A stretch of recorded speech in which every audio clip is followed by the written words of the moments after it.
It's still kind of surreal now, but it makes sense though because when we were recording the album, it would be certain moments where we'll be done with a song and we'll come up with this thing called Grammy button. It's an invisible Grammy button, but we just go like that. We like Grammy, Grammy, Grammy, and we said that over and over again. And then people that are coming into the studio sessions were also saying like Grammy, Grammy, Grammy. So it was like an interesting bit of manifestation. What's different about this album versus some of the other nominees in the category is they recorded it with immersive mic arrays and in studios built for this kind of thing. For this album and for I think pop music as well as like some of the more straightforward kind of rock or hip hop, it's not really thought out that way. But that doesn't mean that it can't be immersive audio.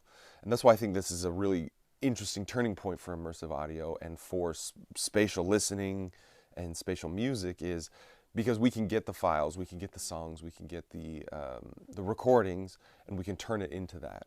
And that's kind of how we did here. It was mixed in stereo. It was recorded like we have always recorded albums. But I work with the stereo mixer, Scotty, and he sent over the files. And that's the song basically broken down into different elements. And then I get to make the creative choices of how I want that to fit into an immersive space, how I want the listener to be in the center, and how I want things to move around it.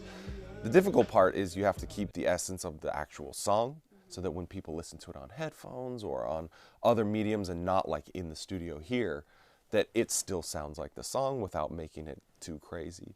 So I try to take the approach of keeping the song how it was meant to be heard and then turn it into a big soundscape and something really, really fun when you're sitting in an Atmos studio to really hear it.